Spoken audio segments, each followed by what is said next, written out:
আজি ব্ৰেকফাষ্টত ৰুটি আৰু বুটৰ ঘুগুনি বনাওঁ। আহকচোন কেনেকৈনো বনাওঁ। এয়া মই লৈ লৈছোঁ পিঁয়াজ, আদা, নহৰু, তেজপাত, বিলাহী, লং, ইলাচি, দালচেনি, জিৰা। এয়া বুট আৰু আলু বইল কৰি থৈছিলোঁ, ঢালি দিলোঁ।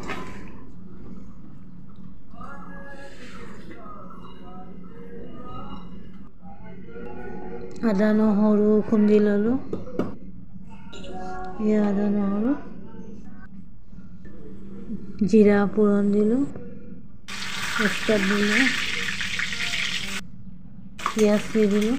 পিঁয়াজটো অকণমান ৰঙচুৱাকৈ আদা নহৰুখিনি দি দিলোঁ, বিলাহী দিলোঁ, হালধি দি দিলোঁ আধা চামুচ, নিমখ দিলোঁ আধা চামুচ, 2 মিনিটমান লৰালোঁ।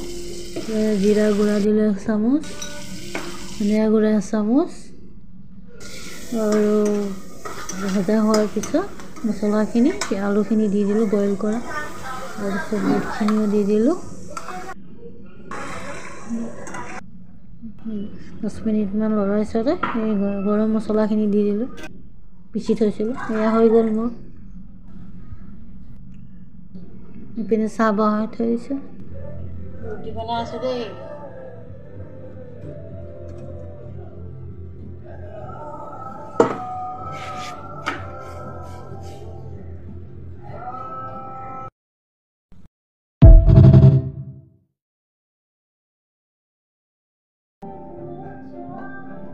এয়া আজি ব্ৰেকফাষ্ট ৰুটি আৰু বুটৰ ঘুগুনি।